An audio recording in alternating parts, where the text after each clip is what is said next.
Welcome to episode 146 of the Daniel Yoris podcast. 8 lessons from James Smith and Chris Williamson. Let's go. About 24 hours ago, I was sitting in a theater downtown Toronto listening to James Smith and Chris Williamson, who are two people that you should know, and I'd take a guess that you do know who they are. James Smith is a big name in the fitness industry. He's a personal trainer, one of what I would call, quote-unquote, the good guys in fitness. And he's done a lot for the industry and for himself, very successful and all that. Chris Williamson is the host of the Modern Wisdom podcast, which is a massive, massive podcast with some of the biggest guests in the world right now. And I look up to both of them. Both of them are people who are doing things that I want to do. Obviously, I want to do things my way and, my own ways of doing things. But they're in the industries that I am in, and I have people that I look up to and learn a lot from. So when James announced however many months ago it was that he was coming to Toronto to do some tour, which I knew nothing about and wasn't sure what it was or really what to expect, I said, sure, I'll be there. And then Chris was later added to the tour. And so they were here in Toronto last night, Sunday night, and I went. If you've been kind of following along and following on social media, you know that I've made more of an effort this year to get out to various in-person events for networking and just for being around more people in the industry and like-minded people and learning from people directly versus always virtually. And there's an energy that comes from these things. It's not just the tidbits that you learn and the little nuggets here and there. Like those are great and awesome. And of course, a big reason why you go to these things, but a lot of it is just to meet people, and not necessarily even the people that you are going there to see. Like, I'm not going to this event. I didn't go to the event last night thinking I'm going to get an hour to, chat with James or chat with Chris about podcasting or chat with James about training and YouTube and these things. And like, this is not the intention. Like, if that happened, awesome. But like, that's not everyone else going to the event, and 300-400 people, whatever it was, is thinking the same thing. They can't take that much time to individually speak to every person, but you get your couple minutes or your minute with them, take a selfie, say something nice, and that's that. So anyways, that was last night. That was great, and I learned a lot from it and would like to now share that with you. Now, these things that I'm going to talk about today, I'm going to I'm spinning the lessons that we learned from them last night to be more relatable to your fitness. Otherwise, this is just me making a diary episode that has, maybe it's interesting to you, but I don't think it would be that interesting. So the lessons that they spoke about a lot of things. Some of it was fitness related, James stuff. And then a lot of it was more like, just business in general, kind of like life, personal development kind of stuff. And so I took a lot of away personally, but again, I'm going to take these 8 lessons that I've made notes on, and I'm going to spin them into fitness as I usually do for the podcast. Now, you would know that if you've been listening for a while. Another thing, and I won't spend much time on this. If you're a regular listener on YouTube, you'll notice a slightly different setup here.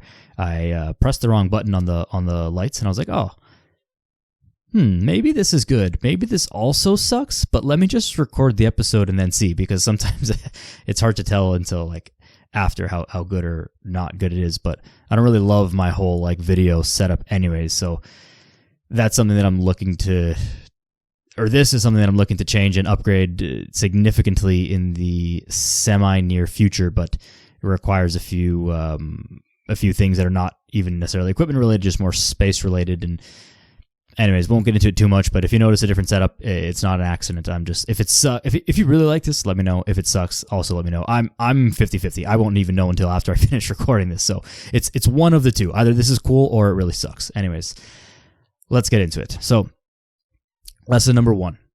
This was a big thing that Chris spoke about, kind of the main point of his whole talk, and something that he's posted and an idea that I've heard from him online in the past is that doing the thing is the only thing that is doing the thing. He has a whole quote that he kind of goes through that's from him that, is scheduling time to do the thing is not doing the thing. Telling other people to do the thing is not doing the thing. Dreaming about doing the thing is not doing the thing. Making a game plan or a to-do list about how to do the thing is not doing the thing. The only thing that is doing the thing is doing the thing.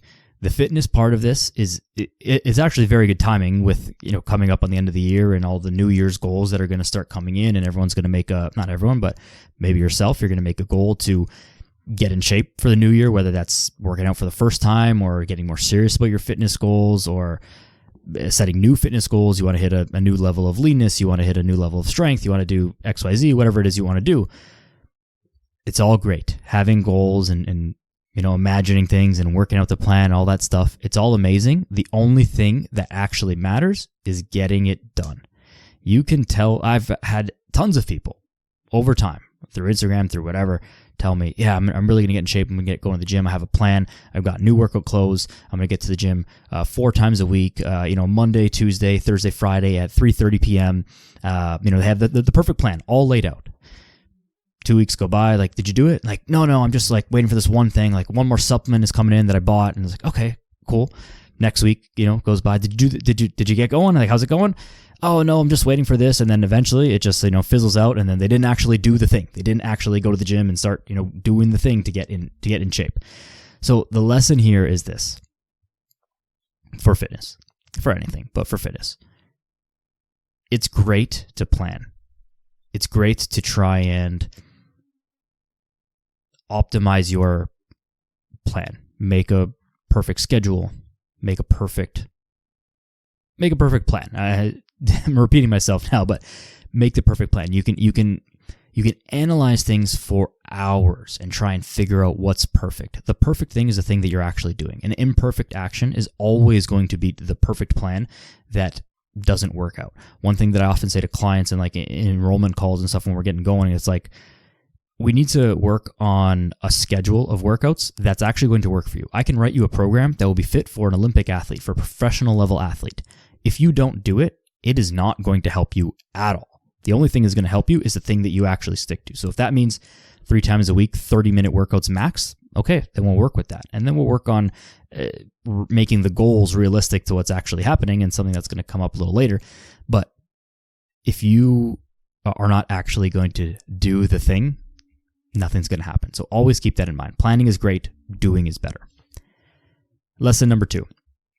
There was a fancy term that James used to describe this, and I don't recall what it was, and it was an idea that he had stolen from Chris, who had stolen it from some author or researcher of something or other, which are all ideas, really. There's very few original, like truly like original ideas, and you get into like, it's not plagiarism, and don't want to say that it is in any way, but understanding that like there's very few ideas and like everything is iterations of themselves or of other things, and that's cool. But anyways, it was this concept of open and closed loops, and these 1 and 2 go hand in hand here.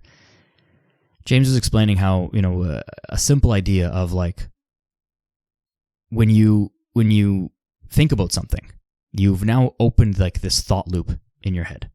Okay, so if you think about what was the example that he used? If you locked the door, you go out for dinner, and did I lock the door at home? Oh shit, I don't know. And it's like it's on your mind. It's just eating away at you. You can't remember if you locked the door. You're not sure. You're trying to be present and enjoy your dinner out or your night out with your friends, and you can't remember if you locked the door. Finally, you call your neighbor, go to go check the house, make sure the door's locked. Okay, it's locked. Cool. You've now closed that thought loop of things that are happening. Now we can extrapolate this into plans that you had or have. Again, fitness. I'm always going to try and take it back there, but you can extrapolate these ideas into whatever other life things are applicable for you at the moment that you're listening to this. The loop of, I'm going to get in shape. I'm going to go to the gym. I'm going to start a diet. Once you have that thought, there's a thought, I believe it's Ralph Waldo Emerson, and the quote is something to the effect of, a man's mind can never go back to its original form once stretched by a new idea. I paraphrase that, but it's something like that. And it very well applies to this, right? Once you open that loop of, I want to get in shape, boom, now that's in your head. Until you start, going back to number 1, doing the things to get yourself in shape, to get yourself leaner, to get yourself stronger, to get yourself healthy, that thought loop is just eating away at you and eating away and eating away. And this can be a form of anxiety, right? It's worrying about something that you're not doing, or anticipation of an action that you're not taking, or anticipation of an outcome that you are looking for, but you're not taking action on the thing to do it. So when you have these thoughts, close the loops on them. Don't leave open loops. And the more loops you can close, the more clear your mind is going to be, which was really like the essence of what he was talking about is, when these things come up, close them, get them done right away. You have an idea for a video, get it done right away. You have an idea for an article that you're going to write or something you're going to do, get it done and then move on. And the fitness thing is a perfect analogy with this. It's like people stress about getting in shape and like, oh, I've been so anxious about my weight and about this and about wanting to do something and the way I look in a dress and the way I look in a pair of pants, or I'm going on vacation in the wintertime and haven't been really beach body ready, but now I'm going on a beach vacation and got to be shirt off on the beach and I'm anxious about it and I'm not sure what to do about it. It's like that loop is open. Close that loop by doing the things you need to do to close that loop. That's the answer there. Whether that means really getting in shape, doing the things, hiring a coach, following that diet plan, whatever it is. Close the loop on the things because they're just going to eat away at you until you actually get them done. Lesson number 3. Insecurities can be powerful. James went on a bit of a, I was going to say tirade, but that's not the right word. A bit of like a thought loop of like how certain insecurities actually helped him basically get to where he was. And it was like, he didn't love his job, so he became a trainer. Didn't love the way that he was training in the gym and the way things were working out with that, so started posting stuff online. But then wasn't confident in it was insecure about the quality of his content, so got better educated. Then got better educated, but was insecure about something else, and then it just kept building on each other and used those insecurities in a way to like, okay, this is the next step of my evolution. Again, let's bring this back to fitness. You're insecure about the way you look, the way your body looks in clothes, the way your body looks without clothes, the way your body feels, the way your body performs, acts on a day-to-day basis in intimate situations. That sucks. And that seems maybe silly to say. It's very hard to be insecure about those things. However, it can also be a sign of this is what you should do next. Insecure about the way you look? Okay. We can change that to a degree. We can't. The gym is powerful. It's not going to change the structure of your face. Sorry. We can change the way that your body looks. We can change the way that your body feels. We can change the way that your body performs. We can make you stronger. We can make you more resilient, more physically resilient and psychologically resilient. But we can make these changes. So if you're insecure, I don't want to say lean into them because that may be taken the wrong way, but identify the insecurity. Where does it come from? What actually is it? Is it an insecurity of wearing that t-shirt? Is the solution to get a different t-shirt? Or is the actual insecurity your belly? And therefore the solution is, well, let's change that. So identify the way that your insecurities, identify what the insecurities are, identify how they affect you, and then the solution is right there. You at least know the solution is not right there. Problem is too strong of a word, but the problem is there, and then you can work on finding a solution for that specific problem rather than I just don't feel good. I don't want to go out to dinner. I don't want to go out with friends. I don't want to go out on dates. I don't want to, whatever it is. Well, that's not really the thing. Find out what the thing is, then you can work on a solution to that thing. So lean into your insecurities a little bit, identify what they are, and then use them to improve yourself overall. Lesson number 4. This is a little bit of a longer-winded one and something that I've spoken about various podcast episodes in the past, but the framing that Chris was talking about with this one was with aligning yourself when you're aiming at something, when you're trying to achieve something. You want to align yourself with the goal, right? You want to be fit. Okay, you align yourself with someone who is fit. You want to be rich, align yourself with the values of someone who is rich and the qualities that it takes to get there. But the other thing, the other side of that is also aligning yourself with the costs, the downsides, the negatives of getting the thing that you want, because it's not going to be all sunshine and rainbows, right? It's one thing to say you want to look like Chris Bumstead. You want to be as jacked and lean and Mr. Olympia, 5 times Mr. Olympia, Chris Bumstead. Okay, great goal. I would love that. However, do you know what it takes to actually get there? Are you willing to pay the price? Do you know how hard he has to work out to get there? Do you know how diligently he has to diet? Do you know the substances that he has to use? Do you know all of the things, the financial costs as well as like the effort costs and all of the downsides, all of the stuff that he doesn't love doing, that sucks about that job, that profession, that pursuit, because there are downsides to every single thing. I love my job. I love what I do, but there's some stuff that I don't like doing about it.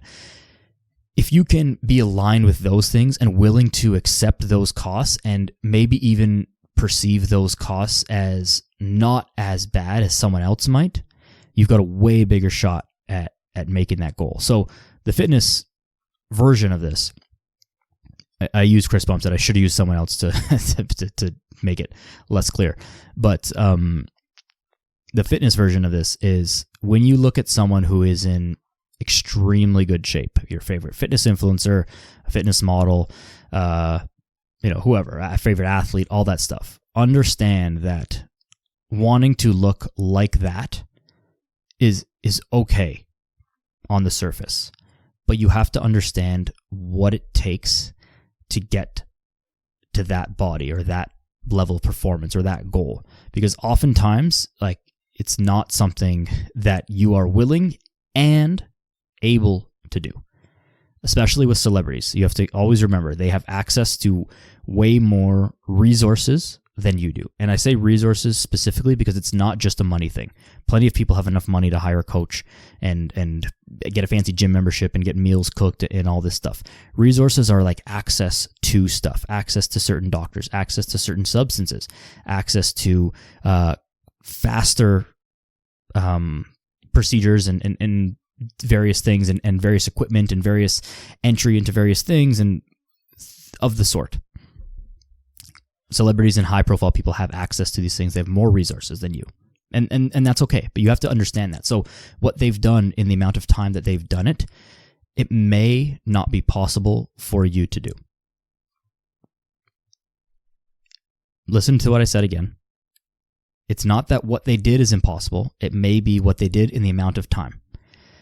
There was a woman who had sent me some photos of, I don't remember who it is now, but some celebrity who had a baby.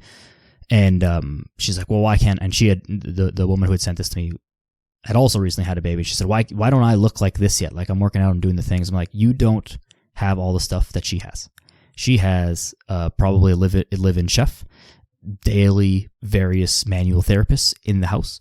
Who knows what type of plastic surgery or other procedures or other medical interventions. So your body will bounce back. Again, talking about postpartum, your body will bounce back, maybe just not as fast as hers, and that's okay. The other end of this is not necessarily about the speed, but it's like, what does it take to get there? It's not necessarily only about are you able, because for the most part, you probably are able to reach those goals. You want to get, like Chris Bumstead is, it's a bad example because genes do play a factor. But do you want to get like super lean and super jacked? You probably don't want to get like that lean and jacked, like top level bodybuilder level. But like, do you want to get let's call it 8% body fat and bench 300 pounds or something like that? Yeah, like you could do that. Like that's a tough goal, but like it's not impossible by any means.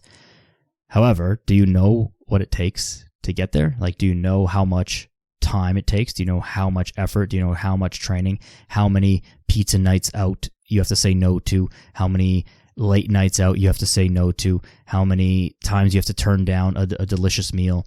How many things like that how many sacrifices you're going to have to make in order to get that goal? Once you understand that, then you can accurately say whether or not you're willing and able to do the things that it takes to get what you want. So always keep that in mind when setting fitness goals. It's okay to be ambitious. It's okay to kind of, aim for the moon or whatever analogy you want to use there. It's okay to do that. Just understand and be realistic that you might be setting yourself up for failure if you're setting a goal that you are not, in fact, willing and able to achieve. And this is something that I do with clients a lot, is like they will say something and it's hard to know what it actually takes to get the thing that you want. I'm well aware of that, because clients will say to me all the time stuff like this, like, hey, I want to look like, send me a picture of some guy. Like, I want to look like this. I'm like, well, this is what you're going to have to do to look like that. And like, oh, shit. Well, like, not really going to do that. Like, okay, that's fine then. We just have to adjust the goals. So it's worth trying to find a way to evaluate what it really takes to get there and trying to understand. And someone who's like, educated about fitness and nutrition and health and whatever training is going to be your best bet of asking them like, hey, are my goals legit, or am I dreaming here? So reach out to me, reach out to other people. It's fine. And ask us to help evaluate your goals and let you know at least a general sense of what it might take. And then you can make the decision on your own whether or not you're willing and able to pay the price to get what you want. So understand that. Lesson number 5. This was another thing that Chris was talking about. Someone in the Q&A had asked him about moving, basically, like whether they should. The question was framed differently, but the gist of the question was like if they feel like they should move from Canada to like another place. And his answer was, a little bit more long-winded, but the gist of it and what I took away from it is that if a decision that you need to make, and it can be a big decision or a small decision about anything, if the decision is easily reversible, then do it. And I was like, oh, that's pretty powerful. Like moving across, moving different countries is like a difficult thing to do, right? You don't necessarily have to give up your citizenship and, whatever. And if you know anything about citizenships and visa and stuff like that, like it can be a nightmare of a process. But if you hate where you move, you can move back, right? You don't have to do that. And that was kind of the essence of his answer. But let's scale this down to things that are not that big of a deal. Like if you have to make a decision about which gym you should go to, that gym can be easily reversed. You go to gym A, you find out after a month you hate it, good. You can cancel the gym membership and get out of it and go to gym B. You hire a trainer and turns out, they are not as, they're giving you not what you thought you wanted.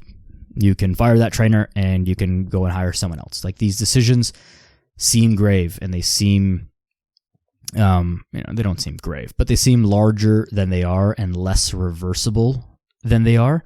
So take a moment to pause and look at the downsides of what you're trying to do. Like, hey, I'm going to start this fitness thing. I'm really going to give a shot at this, like going to the gym. Like the worst thing that could happen is that you absolutely hate it and it's just like not for you and you don't like it. And then you just go back to like doing the thing that you're doing now, which is like probably not a good thing, because if you're looking to make a big change, then there's obviously something you want to change. But stepping into new things is scary, and I fully understand. And this is like on full display in January in the gyms, that there is a lot of a term that's been coined as gym intimidation, where people are intimidated by stepping into the gym or stepping into a new gym. And this is totally legit. I'm in no way belittling that. That is totally legit.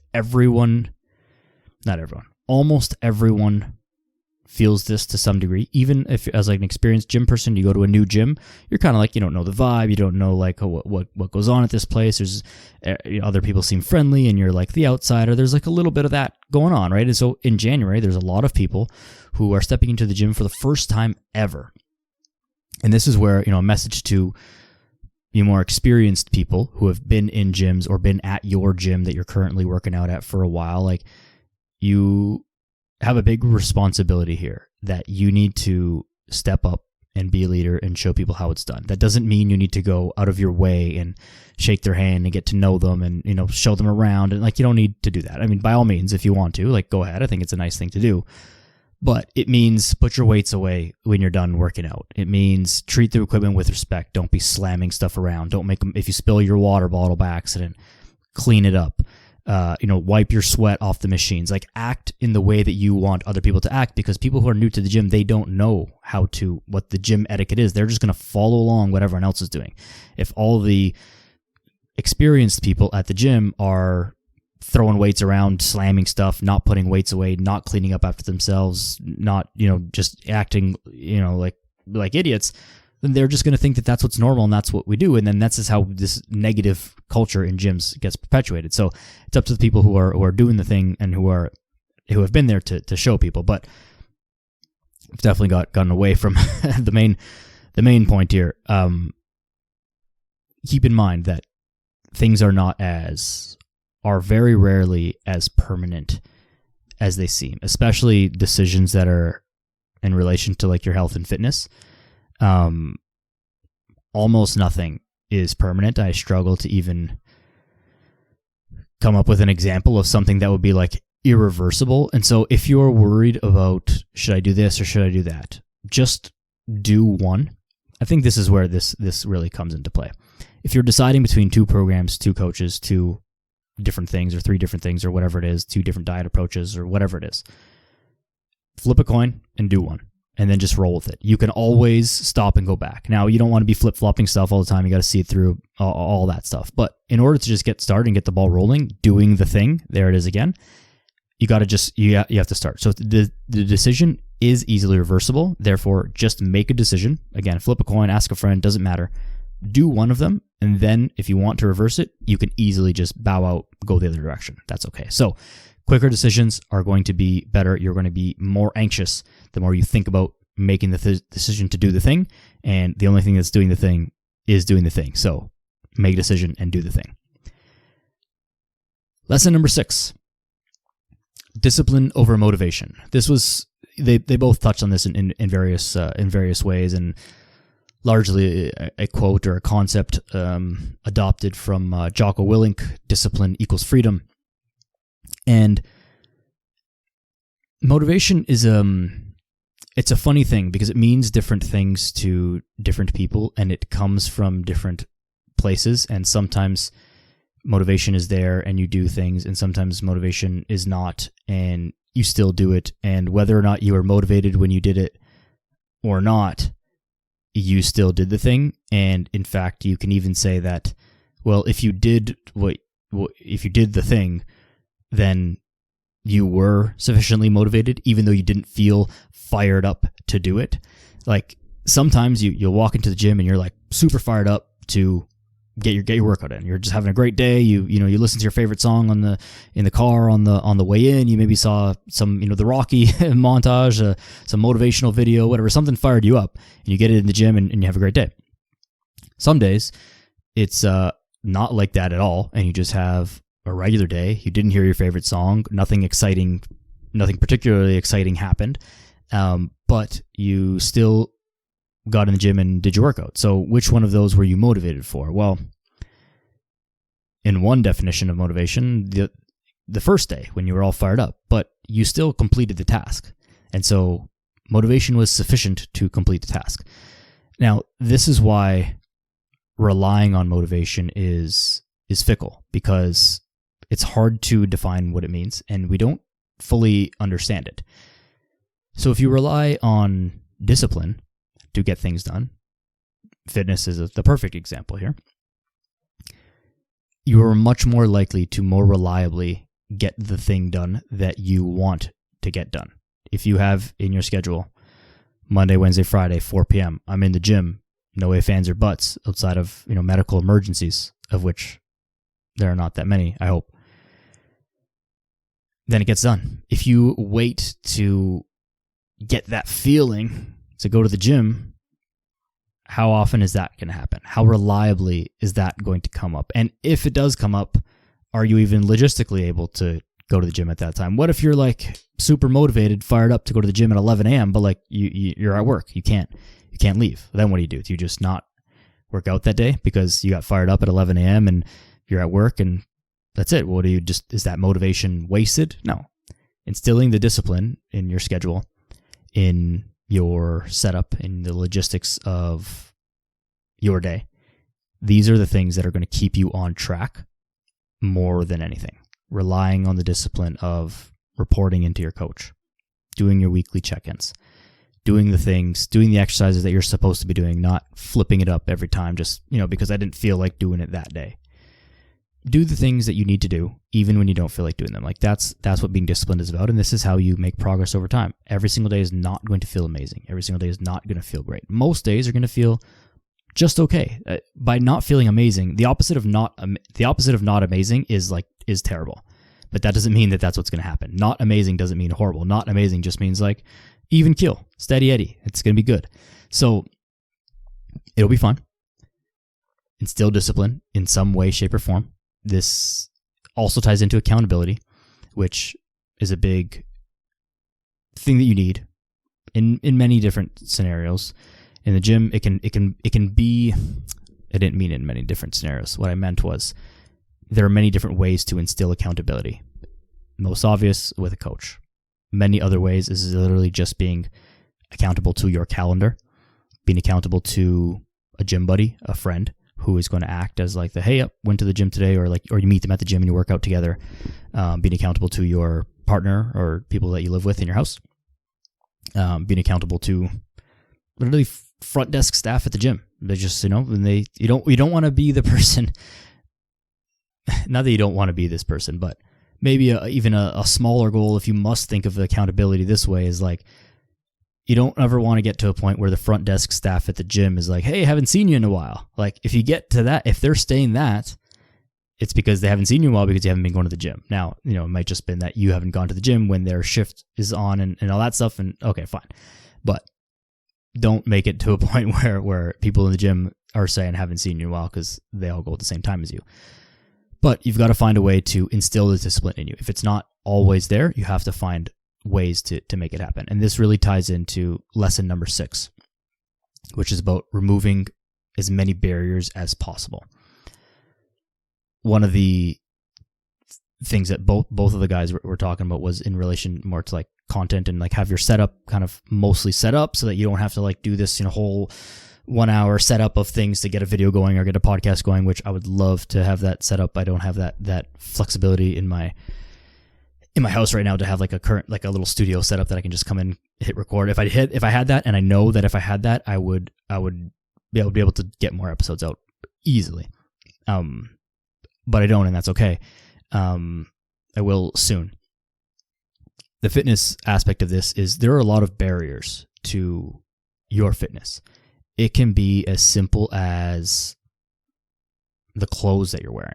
Oh, I didn't bring my gym clothes with me to work. Therefore, now I've got to go home after work and then get my clothes and then go back out to the gym. But if I go inside the house, I know that there's like dishes to be done. There's, my wife, girlfriend, boyfriend, husband, kids are at home. I'm going to talk to them for a minute. And then by that time, it's like, half an hour, 45 minutes has passed. Now there's too much traffic. Then we got to get dinner going. I don't have time to go to the gym. Skip the gym. And it's not because you skipped the gym and didn't have time. It's because you didn't bring your gym clothes with you. So removing these barriers is as simple as getting your gym clothes in your bag.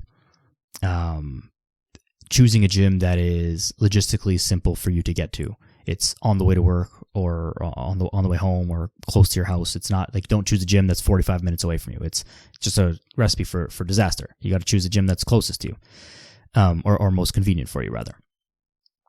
And these things can make a giant difference. One woman who I'm training right now online, we were talking about getting her workouts done in the morning because she was finding that a lot of, like, she didn't love the idea of working out in the morning before she started work. She's working like 80% from home, which seems to be like the case for most kind of corporate people right now. And she's like, yeah, I don't love the idea of working out first thing in the morning, but I'm finding that, when things get busy at work or just in general, like I plan to work out after work, but then something comes up. I have to have a meeting. There's like a file that needs to go out, an email that needs to go out, a report that needs to get done. And I end up spending too much time and I skip the gym. Like that's the thing that suffers because I still got to get home, get dinner going, whatever. I'm like, okay, well, we got to find some ways to work out in the morning. And she's like, I'm not even like not a morning person. Like I wake up early, like that's not the issue. And so we kind of found, I'm not going to go through her entire morning routine, but we kind of like nailed down her routine in the morning to remove the barriers, which just meant really like her phone. It was keeping phone on Do Not Disturb, because once you get sucked into the phone and you get going on your emails or social media or something like that, and then you start wasting time when those things are not urgent, they don't need to be dealt with at that time. You can still do all those things, just don't do it at that time. And so if you avoid getting into the phone, removing that barrier, now all of a sudden you can get into the basement to work out where she works out, or get to the gym, or whatever the thing is for you, right? But you've got to identify these barriers. Like, what are the things that are actually preventing me? And they may be really small things, like really insignificant seeming things. It's oftentimes these small little actions that you can take that, like, how can I make this 1% more efficient? And if I make this 1% more efficient, the act of getting into the gym, the act of eating healthier, the act of prepping food, the act of ordering healthier food, ordering groceries, having your vegetables cut up, having your fruits washed, like these little things, they're not giant tasks, but they take a couple minutes and they save you hours. And more than the time that they save you is they actually get you to do the thing that you want to be doing. So you've got to really work on, like, sit down and do a little bit of a time audit on your day and say, okay, I'm not getting to the gym on these days. Like, is this day not a good day for me? Is there a better day or time for me to get to the gym? And two, what is preventing me from it? How can I make this simpler? Find that way, remove the barrier, and then you'll find that you'll be much more likely to stick to the thing that you want to be doing and then get the thing done. So it can be a tough exercise for sure. Definitely helpful to be able to bounce it off someone, but an extremely effective exercise to identify the barriers in your fitness and then remove them. The last lesson number 8. If you have been a longtime listener of the podcast, or follow me on Instagram, which you should, by the way. Also, if you have been a longtime listener and haven't left a review or left a 5-star rating on iTunes or Spotify, come on, help your boy out. Come on. It's so simple. It takes 2 seconds. It means a lot. Love you. If you've been a longtime listener, you shouldn't be surprised at what this last lesson is going to be. There's a quote that I'll say, and you'll get what it is. Consistency doesn't guarantee success, but not being consistent guarantees failure. I thought that was a great way to put it. I'd heard that quote before. I don't remember where it's from or who said it, or it doesn't matter. But consistency is, unfortunately, still the number one thing. They spoke with this in the context of, business and Chris with podcasting, and I had a quick chat with him about podcasting, and he's on episode, whatever hundreds of episodes he's on. We're on episode 146 here, and one a week. It's what I committed to. I'm not at pro level. I haven't gone pro in the podcasting space yet to be upping that or majorly upping the video production quality, all that stuff. But we're getting there. But consistency is the most important thing, right? Just because you go to the gym 3 times a week doesn't mean that you're going to get jacked and lean, unfortunately. But if you don't go to the gym at all, don't eat healthy, I guarantee you will not get jacked and lean. Right? So this is the kind of the conundrum with consistency, is just showing up is half the battle, but it's only half the battle, right? Just showing up doesn't guarantee that you're going to get the thing done. But if you don't, you guaranteed will not get the thing done. So understand that everyone starts somewhere. James was sharing, screenshots of his his first video that he ever made, or his early days of social media and not having a lot of followers and all that kind of stuff. And we all started somewhere. Some of us still feels like we're starting, and I'm sure we'll always forever feel like we're at the beginning. And if I could only get to that next step, and if I could only, get to whatever, which is another thing. Like you're also, this is a bonus one here, but you've already accomplished goals that you said would make you happy. And so accomplishing that next goal, really give yourself a think of whether that's going to make you happy or not. Like, find a way to be happy and then still accomplish the goal, because you already said you'd be happy last time, and now you're on the other side and you're still not happy. So something's got to give there. That's a bonus one for you. But back to the consistency. Everyone starts somewhere. Everyone's heading somewhere. And oftentimes the most successful people in fitness and business and whatever, they're the ones who didn't stop. This can seem kind of I'm not sure the word here, but kind of silly because obviously they didn't stop. If they're still doing it, then obviously they didn't stop. It's the people who stopped or like failed at doing the thing or ran out of money or ran out of, whatever, or ran into some issues that they couldn't keep going. And so like, obviously, but the people who are successful, the people who follow through on the thing, they are the ones who get it done. Consistency beats everything else because you can try and optimize a goal to the nth degree. You can try and fiddle with it, and if I play with my macros just a little bit, if I get 5 more grams of carbs and 2 less grams of fat, and if I get 5 more grams of protein at 3 minutes after my workout, and like you can try and do all that stuff, and sure, those things can matter, and the greater your goals are, the more fine-tuning needs to be done. Like, let's not discount that. I'm being silly with like the numbers that I was saying there and whatever, but if you're not doing anything, it doesn't matter. If you're not even consistent at showing up in the gym for 3 shitty workouts a week, then forget trying to optimize it. Like, get in the gym, do 3 shit workouts. Get in the gym, do 3 5-minute walks a week. Like, start there for some people. That's a legit starting point for some people. For some people, you don't even go in the gym. For some people, you drive to the gym, sit in the parking lot for 5 minutes, drive home. That's it. That's step 1. Do that for a week. Next week, drive to the gym, go in the gym, buy gym membership, go home. Next week, drive to the gym, go in the change room, change your clothes back, go home.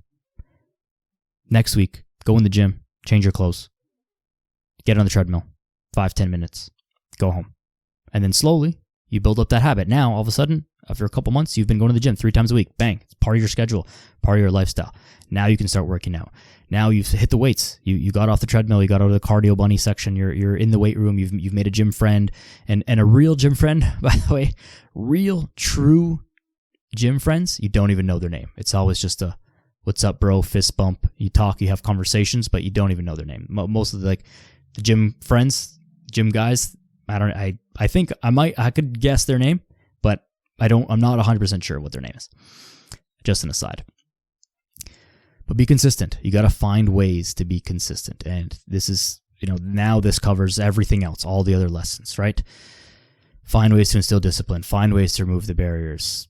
Find ways to not be scared of the decision that you need to make. Make sure that you're aligned with the cost of what you're doing. Lean into your insecurities so you know what to aim at. If you have thoughts, close the loops. Get the things done that you said you were going to done, and then get done. And then most importantly, do the thing. Because anything but doing the thing is not doing the thing. And if you're not being consistent at doing the thing, you're not going to get what you want. Massively appreciative of both James Smith and Chris Williamson. If you somehow are unfamiliar with them or don't follow them on their various platforms, please do. They're both great sources of information, both fitness and business and life and everything in between. And I appreciate both of them. It was great to see them, get to shake their hand, and hear them speak in that format. And I hope to be able to do something like that someday in the future as well, myself. While you're following them, make sure you're following me. Send this podcast to your friends. Tag James and Chris if you liked it. Maybe they'll see it, maybe not. If you didn't like it, don't tag them because that's not cool. 5-star review, rating on iTunes, Spotify. Subscribe on YouTube if you're not subscribed. All that good stuff. Yeah, that's it. Appreciate each and every one of you. Go outside, be a good person. See you next time.